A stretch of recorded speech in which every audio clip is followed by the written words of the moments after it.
मैं हूं योगेश नागर और आज का हमारा जो सेशन है इसमें बायोलॉजी है और बायोलॉजी में भी जो चल रहा है वो है हमारा सेल मेम्ब्रेन यानी कोशिका कला।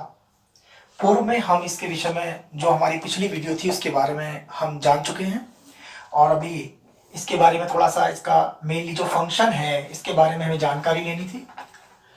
जो इसकी कार्य प्रणाली होती है, क्या है सेल मेम्ब्रेन। सेल मेम्ब्रेन में सबसे पहले एक फ्लैशबैक जो हम अब तक पढ़ चुके हैं, यह है सेल मेम्ब्रेन। हिंदी में इसको बोला जाता है कोशिका कला।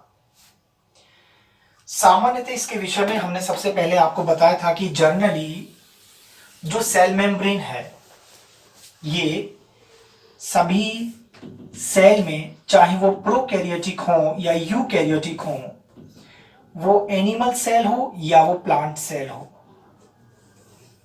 सभी में उपस्थित होती है।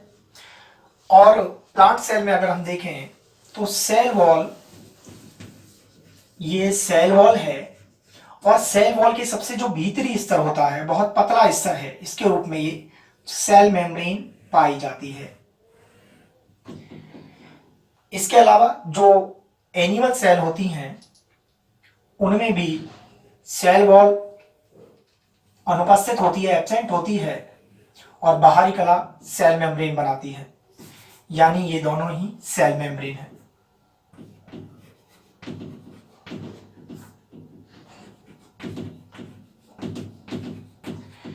यानी सेल मेम्ब्रेन सभी कोशिकाओं में कॉमन है। ये हम पिछले टॉपिक में पढ़ चुके हैं। सबसे इंपॉर्टेंट है इसका वर्क। हमने अभी तक बताया था कि इसका वर्क, जो सेल मेम्ब्रेन है उसका वर्क होता है एक चौकीदार की तरह, एक रक्षक की तरह। जिस प्रकार से एक घर में, एक फैक्ट्री में गार्ड होता है, चौकीदार होता है और उसका काम होता है वहां की सुरक्षा व्यवस्था को बनाए रखना, किसको अंदर आना है, किसको अंदर नहीं आने देना, किसको बाहर निकालना है और किसको बाहर निकलने से रोकना है, ये सब काम एक गार्ड का होता है। हमारी कोशिका में, जो कि एक जीवन की इकाई कही जाती है, यूनिट ऑफ सेल कही जाती है, और जीवित रखने वाली, हमको जीवित रखने वाली बहुत सारी जो हमारी जैविक क्रियाएं हैं, बायोकेमिकल्स रिएक्शन है, वो सब इसी सेल में होती हैं, इसी कोशिकाओं में होती हैं। तो इसलिए बहुत इंपॉर्टेंट पार्ट हो जाता है। और इस पर जो भी पदार्थ बाहर से आ रहा है, जो भी कंपाउंड बाहर से आते हैं या इससे बाहर जाते हैं बनने के बाद, उस पर एक निगरानी रखना बहुत जरूरी है। तो ये काम होता है सेल मेम्ब्रेन का।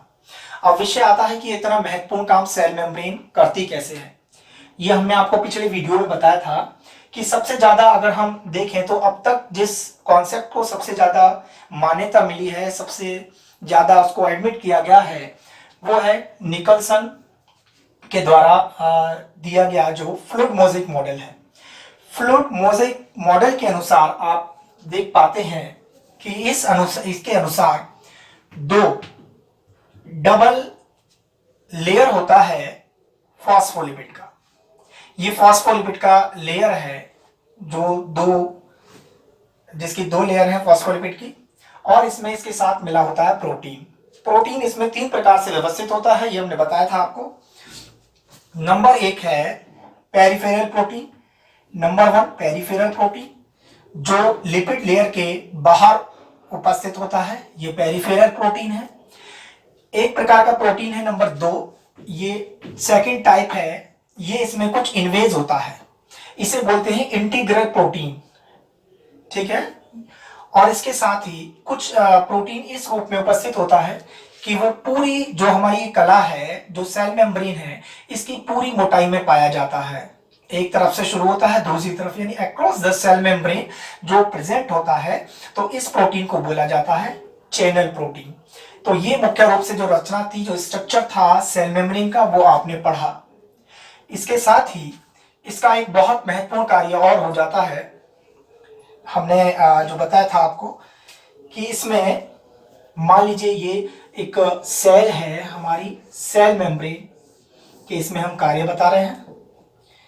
ये एक सेल है और ये अंदर एक मेम्ब्रेन है जिसे सेल मेम्ब्रेन कहते हैं। इसके साथ साथ इस सेल में बहुत सारे और माइक्रो थोड़े जो ऑर्गेन्स हैं, सेल ऑर्गेन्स हैं, वो प्रेजेंट होते हैं। फॉर द एग्जांपल मान लीजिए माइटोकॉन्ड्रिया, ये है माइटोकॉन्ड्रिया, ठीक है। और दूसरा हम इसमें मान सकते हैं कि ये है क्लोरोप्लास्ट, क्लोरोप्लास्ट। एक बात आपको जान लेनी यहां बहुत ही आवश्यक है कि ये सेल मेम्ब्रेन सेल के चारों तरफ तो पाई जाती है, इसके साथ साथ जो सेल के जो भाग हैं जिनको सेल ऑर्गेन्स बोलते हैं, जैसे माइटोकॉन्ड्रिया है, गोल्जी बॉडी है, एंडोप्लाज्मिक रेटिकुलम है या क्लोरोप्लास्ट है, इनके ऊपर भी इसी प्रकार की एक झिल्ली पाई जाती है, एक मेम्ब्रेन पाई जाती है। और इसका वर्क क्या होता है, इसका मेन रोल यहाँ पर क्या है, क्योंकि हम जानते हैं कि जो काम माइटोकॉन्ड्रिया का है वो काम क्लोरोप्लास्ट नहीं कर सकता।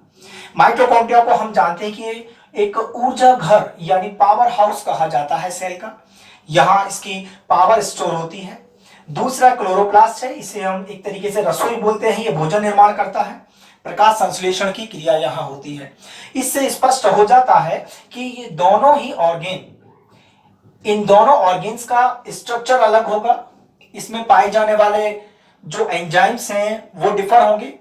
यहां रेस्पिरेटरी पाए जाते हैं तो यहां फोटोसिंथेटिक एंजाइम पाए जाते हैं, प्रकाश संश्लेषी विकर पाए जाते हैं। तो जाहिर सी बात है कि जब इनका काम अलग है तो इनका रॉ मटेरियल भी अलग अलग होगा।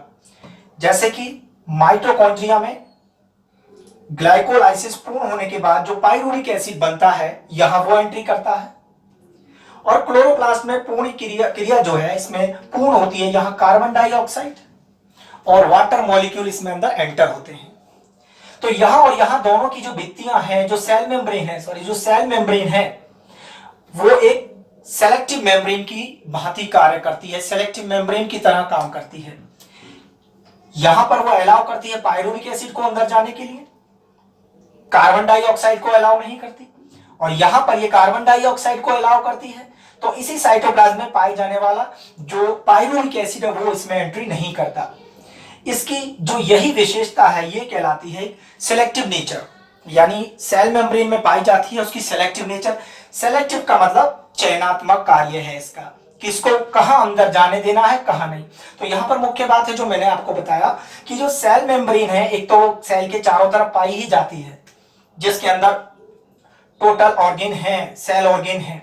इसके साथ साथ जो सेल के जो और माइक्रो ऑर्गेन्स हैं जो इसमें अंदर पाए जाते हैं, mitochondria, chloroplast, Golgi body, endoplasmic reticulum, इन सभी के ऊपर भी एक मेम्ब्रेन पाई जाती है जो हमारी सेल मेम्ब्रेन की भांति कार्य करती है, उसकी नेचर भी सेलेक्टिव होती है।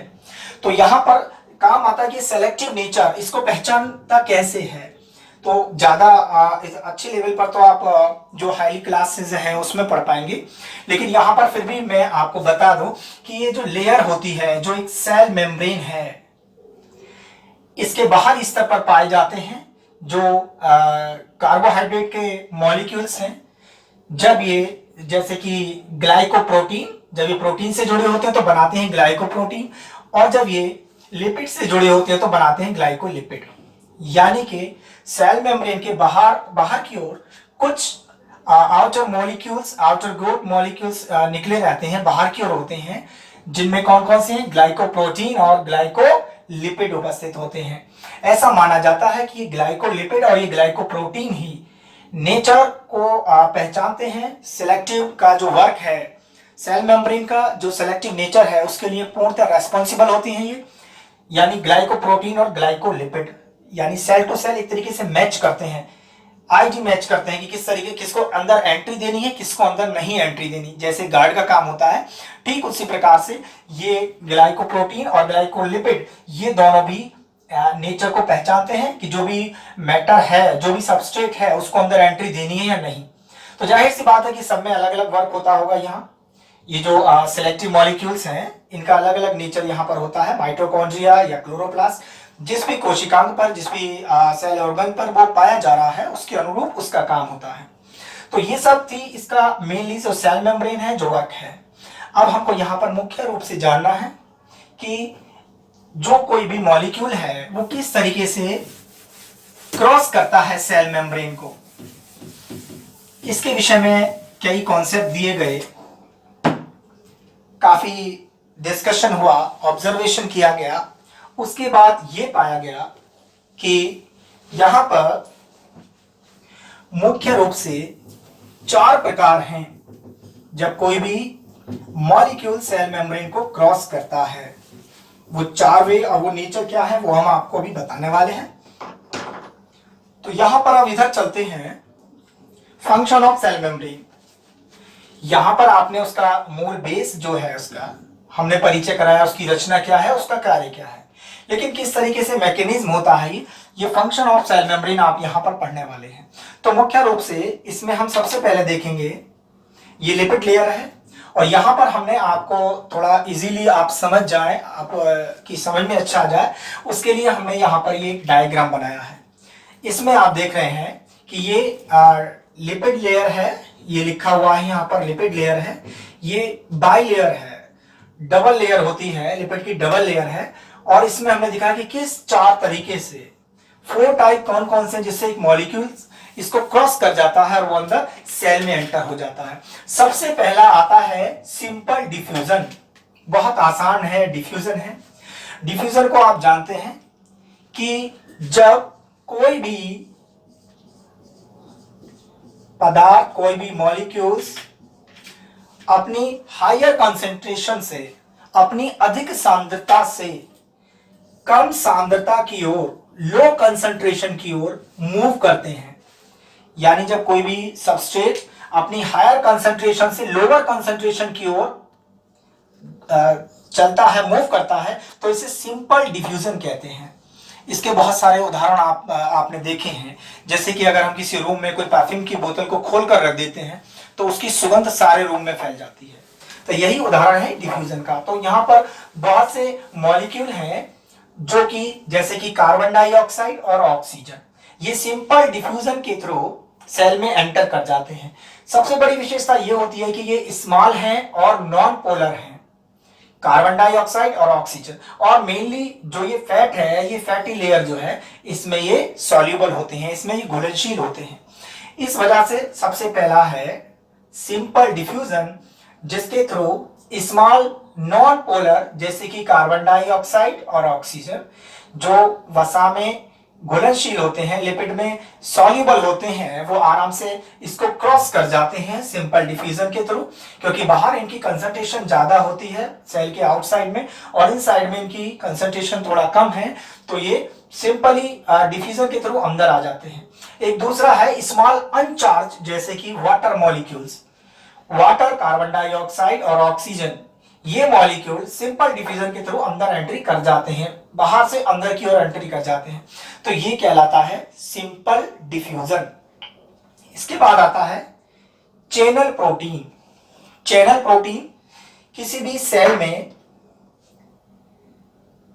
सेल मेम्ब्रेन के थ्रू जो आगमन होता है, जो आयंस अंदर आते हैं, उसका सबसे बड़ा सोर्स है, सबसे बड़ा गेट है। यानी इसमें होता क्या है, देखिए ये लिपिड लेयर के बीच में कुछ प्रोटीन होते हैं जो चैनल के समान स्ट्रक्चर बनाते हैं, चैनल जैसी रचना बनाते हैं, यानी द्वार बनाते हैं। ये द्वार हर समय ओपन नहीं रहता है, हर समय ये खुला हुआ नहीं रहता है। केवल कुछ परिस्थितियों में, जैसे कि कुछ परिस्थितियों में यहां पर ये खुलता है और ये एंटर कर जाते हैं। मुख्य रूप से इस प्रकार से आयंस जो होते हैं, जैसे कि सोडियम आयन यहां दिखाया गया है, क्लोरीन, कैल्शियम, मैग्नीशियम, बहुत सारे आयंस हैं जो यहां से एंट्री करते हैं, यानी चैनल प्रोटीन के थ्रू।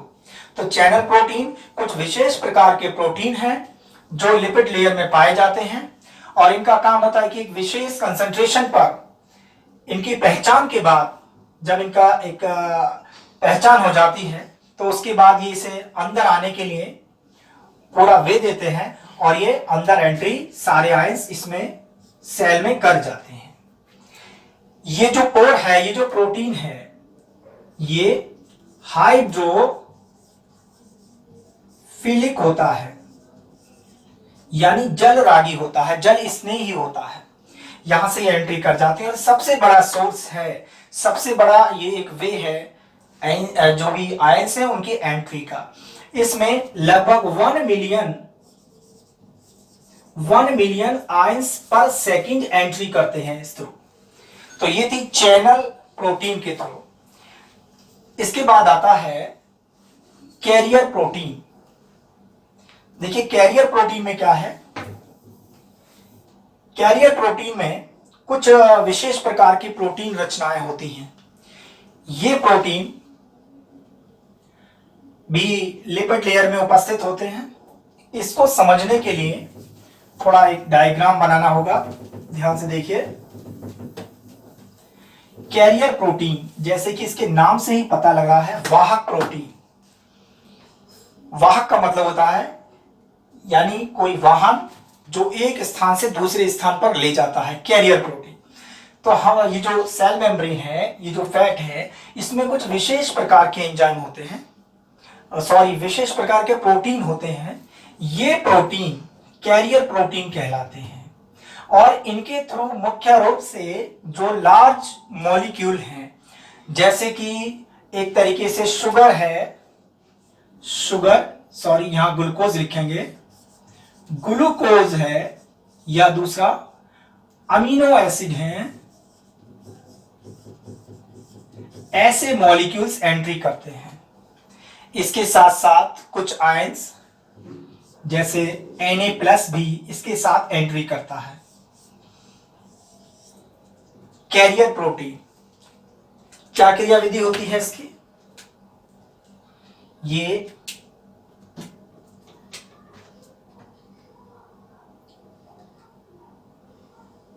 ओपन पार्ट,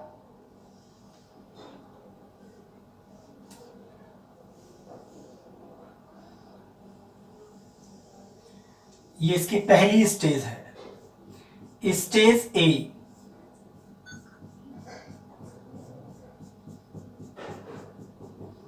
स्टेज, इसमें कोई भी सबस्ट्रेट यहां पर आता है। इसकी प्रवृत्ति ठीक ऐसे होती है जैसे आपने एंजाइम्स की प्रवृत्ति देखी होगी, एंजाइम की नेचर देखी होगी। यानी इस प्रोटीन में कुछ विशेष एक्टिव साइट होती हैं। ध्यान से सुनिएगा, इस एंजाइम में कुछ विशेष एक्टिव साइट होती हैं जहां पे एक पर्टिकुलर सबस्ट्रेट आकर बैठता है, और इसके आ जाने के बाद ये क्लोज हो जाता है। ए कंडीशन थी। बी में कैसी सिचुएशन हो जाएगी इसकी, ये ऊपर से बंद हो जाएगा और नीचे से ये खुल जाता है।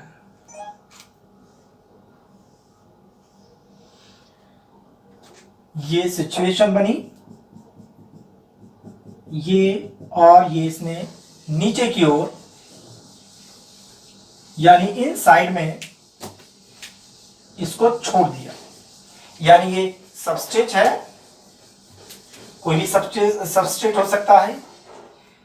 यहां पर ये प्रोटीन है, इस प्रोटीन की कुछ विशेष रचना होती है, कुछ स्पेशल स्ट्रक्चर होते हैं जिसमें कुछ स्पेशल साइट होती है। ये स्पेशल साइट एक सबस्ट्रेट के लिए पर्टिकुलर होती है, विशेष होती है। और इस तरीके से जब ये सबस्ट्रेट है, यहां लिख देते हैं,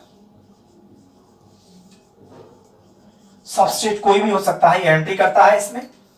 इसके बाद ये सबस्ट्रेट यहां फिक्स हो जाता है और ये फिर बंद हो जाता है ऊपर से, और नीचे की तरफ से ये ओपन हो जाता है। इस प्रकार से जो आउटसाइड में जो सबस्ट्रेट था, अभी तक जो आउटसाइड में सबस्ट्रेट था, वो इनसाइड में पहुंच चुका है। इस तरीके से सबस्ट्रेट बाहर से अंदर चला गया। तो ये होता है कैरियर प्रोटीन। ठीक है। इसके साथ ही कैरियर प्रोटीन का ये जो प्रकार है, ये कहलाता है uniport.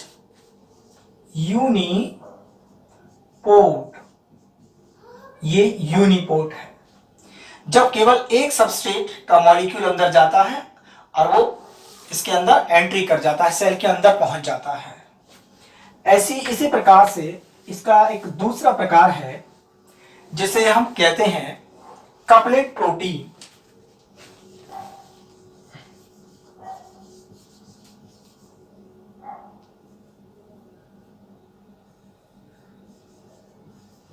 Couplet protein, couplet protein में केवल अंतर इतना है कि जहां ये एक सबस्ट्रेट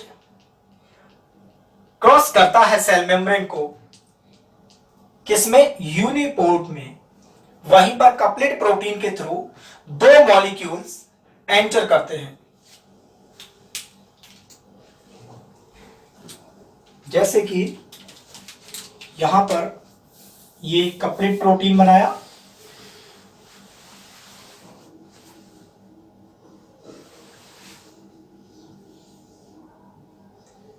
उसी तरीके से ये एक प्रोटीन है जिसमें कुछ विशेष साइट होती हैं, एक्टिव साइट होती हैं, जो सबस्ट्रेट के साथ जुड़ जाती हैं फ्री वैलेंसी के साथ। और ये दो सबस्ट्रेट हैं, एक ब्लू है और ये एक हमने रेड ट्रिप में दिया है। ये दोनों इसमें अंदर एंट्री करते हैं और इसकी अगली कंडीशंस होती है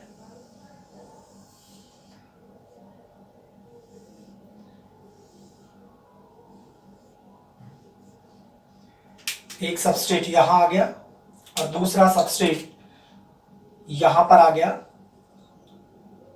ये सबस्ट्रेट की नेचर और प्रोटीन की साइट की जो फ्री वैलेंसी है उस पर डिपेंड करता है कि किसको कहां फिक्स होना है।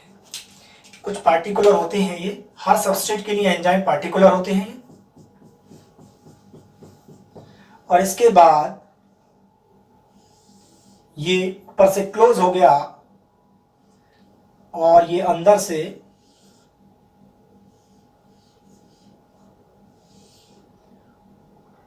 नीचे की तरफ से ओपन हो जाता है और ऊपर की तरफ से भी क्लोज हो गया।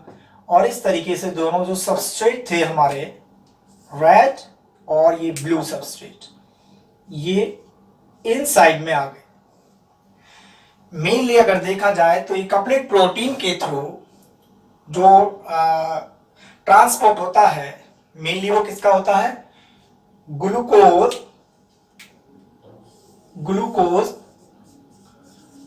और अमीनो एसिड्स।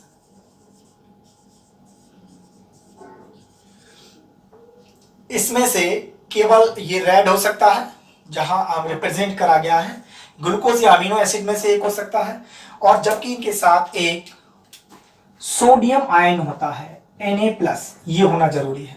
यानी कपलेट प्रोटीन में अगर हम देखें तो यहां पर दो सबस्ट्रेट एंट्री करते हैं जिसमें से एक होता है सोडियम मॉलिक्यूल, सोडियम आयंस, और दूसरा एक लार्ज मॉलिक्यूल हो सकता है कोई भी, ये ग्लूकोज हो या अमीनो एसिड हो। तो ये था कपलेट प्रोटीन के थ्रू। यहां पर ये यूनिपोर्ट था, यहां पर केवल एक सबस्ट्रेट ने एंट्री करी थी, इसको यूनिपोर्ट बोला गया। यहां पर दो सबस्ट्रेट एक साथ एंट्री करते हैं कपलेट प्रोटीन में, तो यहां पर इसको बोला जाता है साइनपोर्ट। क्या बोला जाता है, साइनपोर्ट। ये साइनपोर्ट है जब दो सबस्ट्रेट एंट्री करते हैं। इसका एक और तीसरा प्रकार हो सकता है, यहां पर उसको बताते हैं। ये कपलेट प्रोटीन का ही है, यानी जिसके अंतर्गत इसमें ये जो प्रोटीन है, जो हमारा कैरियर प्रोटीन हम जिसको कह रहे हैं, ये कैरियर प्रोटीन है। यहां पर जब एक ओर से कोई सबस्ट्रेट अंदर आता है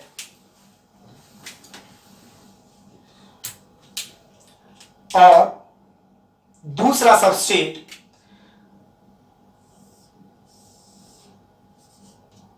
अपोजिट साइड में जाता है, यानी कपलेट प्रोटीन का मतलब है कि जब दो सबस्ट्रेट हों, दो सबस्ट्रेट इसमें आते हैं, या जाते हैं जब दो सबस्ट्रेट हो। जब एक सबस्ट्रेट केवल था इसमें तो हमने कहा था यूनिपोर्ट, लेकिन जब दो सबस्ट्रेट है तो इसे कपलेट प्रोटीन कहा गया, जिसमें एक सोडियम आयंस था और दूसरा ग्लूकोज या अमीनो एसिड हो सकता है।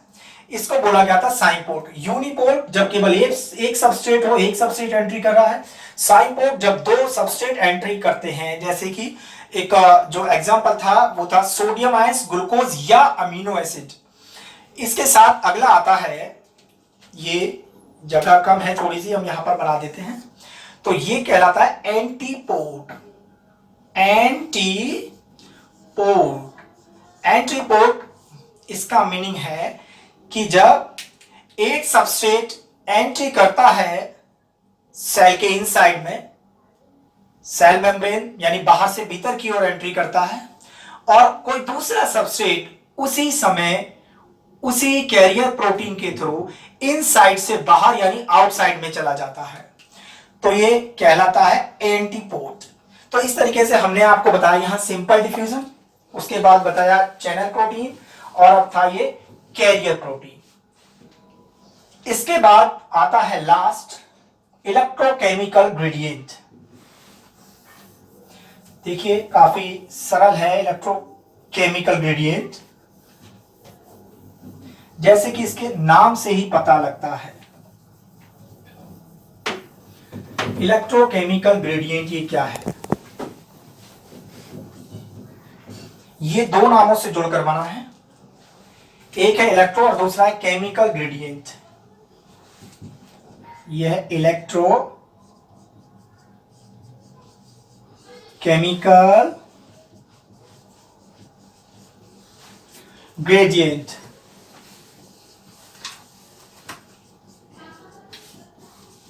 इलेक्ट्रोकेमिकल ग्रेडियंट, इलेक्ट्रो यानी विद्युत, केमिकल यानी कि यौगिक जो रासायनिक पदार्थ है, और ग्रेडियंट मीन्स होता है ढाल, एक दवा। जैसे कि हम जानते हैं कि कुछ पॉजिटिव आयन होते हैं, कुछ नेगेटिव आयन्स होते हैं। पॉजिटिव और नेगेटिव के बीच हमेशा एक अट्रैक्शन फोर्स काम करता है, जबकि अगर ये सेम है, सिमिलर है, तो इसके बीच में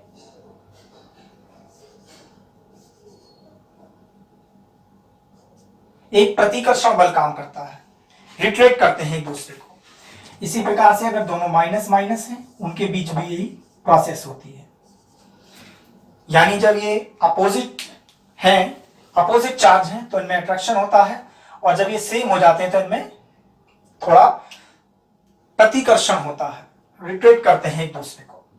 इसके साथ ही केमिकल यानी यौगिकों में क्या विशेषता देखी जाती है, जो अभी बताया था हमने, कि ये अपनी अधिक सांद्रता से, हायर कंसंट्रेशन से लोअर कंसंट्रेशन की ओर मूव करते हैं। यानी हाई कंसंट्रेशन से लो कंसंट्रेशन की ओर मूव करते हैं। तो यहां पर हमें देखना है कि इसका ये जो इलेक्ट्रोकेमिकल ग्रेडियंट है, इसका उपयोग क्या होता है, इसमें किस तरीके से जो कुछ हमारे आयंस हैं वो एंट्री करते हैं। इससे होता क्या है कि कुछ जो मान लीजिए ये हमारा सेल मेम्ब्रेन है, सपोज ये है सेल मेम्ब्रेन, इसमें कुछ मॉलिक्यूल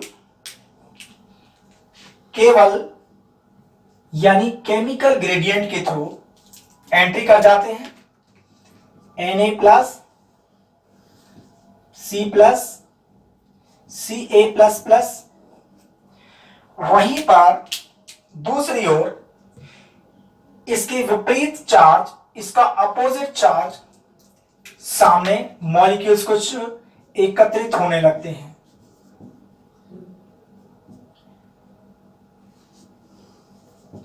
जब यहां पर एक चार्ज पैदा हो गया, उसका एक जो कंसंट्रेशन यानी डिफ्यूजन के थ्रू कुछ मॉलिक्यूल्स अंदर आते हैं, उसे कहते हैं इलेक्ट्रो ग्रेडियंट। और जब इसमें एक आकर्षण होता है, तो उस आकर्षण से जो इलेक्ट्रोकेमिकल ग्रेडियंट के द्वारा जो प्रेशर पैदा होता है, उससे ये बाहरी जो कुछ आयन है वो अंदर एंट्री कर जाते हैं। ये जो तरीका है इलेक्ट्रोकेमिकल ग्रेडियंट, इससे भी बड़ी मात्रा में जो आयन्स हैं वो अंदर एंट्री करते हैं। अब आगे देखते हैं इसका, हम पढ़ रहे हैं अभी फंक्शन ऑफ सेल मेम्ब्रेन। अभी हमने देखा कि जो ट्रांसपोर्ट है अक्रॉस द सेल मेम्ब्रेन से होते हुए में उसके 4 मुख्य टाइप थे। सबसे एक था सिंपल डिफ्यूजन, एक था बाय चैनल प्रोटीन, एक था कैरियर प्रोटीन और एक था इलेक्ट्रोकेमिकल ग्रेडियंट के थ्रू। यहां पर इन्हें 2 पार्ट्स में अलग अलग हम स्टडी करेंगे और इसका बेस यहां पर होगा कि ये ट्रांसपोर्टेशन जब इसमें एटीपी यूज होती है तो ये एक्टिव ट्रांसपोर्ट कहलाता है, और जब एटीपी यूज नहीं होती इसमें तो ये पैसिव ट्रांसपोर्ट कहलाता है। यहां पर सबसे पहले आप देख रहे हैं कि जो हमने अभी पढ़ा था सिंपल डिफ्यूजन, इसमें किसी तरीके का भी कोई एटीपी यूज नहीं होती। ये एक फिजिकल प्रोसेस है, इसमें कोई एटीपी यूज नहीं होती, जिसमें जो भी सबस्ट्रेट है अपनी हायर कंसंट्रेशन से लोअर कंसंट्रेशन की ओर आ जाता है। इसमें मेनली यहाँ पर जो आते हैं फिर जो फैट में सॉल्युबल होते हैं, लिपिड में जो सॉल्युबल होते हैं केवल वो, जैसे कि हमने बताया CO2, ऑक्सीजन और मेनली जो वाटर मॉलिक्यूल है वो इसमें से आ जाते हैं। Simple diffusion. अगला था चैनल मीडिएटेड डिफ्यूजन, यानी जिसमें जो सबस्ट्रेट है, जो ट्रांसपोर्टेड मॉलिक्यूल है वो चैनल प्रोटीन के थ्रू अंदर एंट्री करता है। इसमें भी किसी भी प्रकार की कोई एटीपी यूज नहीं होती, एटीपी कंज्यूम नहीं होती। तीसरा प्रकार है कैरियर मीडिएटेड डिफ्यूजन, यानी जब डिफ्यूजन कैरियर के थ्रू होता है। कैरियर प्रोटीन जो हमने बताया था कि जो एक एंजाइम की भांति काम करता है, इसमें भी एंजाइम की तरह कुछ मुख्य एक्टिव साइट होती हैं, फ्री वैलेंसी होती हैं जो सबस्ट्रेट से जुड़ जाती हैं। तो यहां पर जो ये कैरियर मीडिएटेड डिफ्यूजन है इसमें भी किसी तरीके की कोई एटीपी यूज नहीं होती।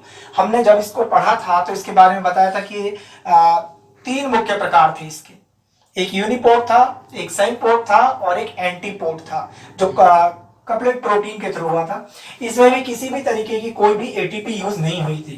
तो अगर हम इसे एटीपी के आधार पर देखें तो ये तो है सिंपल डिफ्यूजन, ये चैनल मीडिएटेड डिफ्यूजन है और ये कैरियर मीडिएटेड डिफ्यूजन है। इसमें किसी भी प्रकार की कोई एटीपी कंज्यूम नहीं होती, तो ये कहलाता है पैसिव ट्रांसपोर्ट। पैसिव ट्रांसपोर्ट है यानी निष्क्रिय गमन है। तो ये चैनल प्रोटीन और कैरियर प्रोटीन के थ्रू मेनली जो हुआ वो था चैनल मीडिएटेड, और जो कैरियर मीडिएटेड डिफ्यूजन है पैसिव ट्रांसपोर्ट। लेकिन दूसरी ओर जब ये जो कैरियर मीडिएटेड डिफ्यूजन है, कई बार इस कैरियर प्रोटीन के थ्रू डिफ्यूजन से अपोजिट रिएक्शन होता है।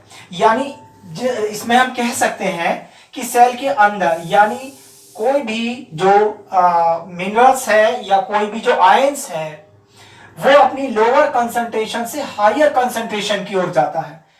यहां पर आपने देखा जो सिंपल डिफ्यूजन था कि हायर कंसंट्रेशन से सबस्ट्रेट अपनी लोअर कंसंट्रेशन में आता है, लेकिन जब सेल के अंदर इन आयंस की मात्रा ज्यादा बढ़ जाती है और किसी आयंस को बाहर निकालना होता है तो इस स्थिति में क्या होता है, यहां पर जो ये कैरियर प्रोटीन है ये यहां पर जो अंदर आयंस हैं अपनी लोअर कंसेंट्रेशन में है, इन्हें हायर कंसेंट्रेशन की तरफ बाहर फेंकते हैं। तो ये डिफ्यूजन से उल्टा काम हुआ, डिफ्यूजन से अपोजिट हुआ। इसके लिए यहां पर से एटीपी यूज करनी पड़ती है।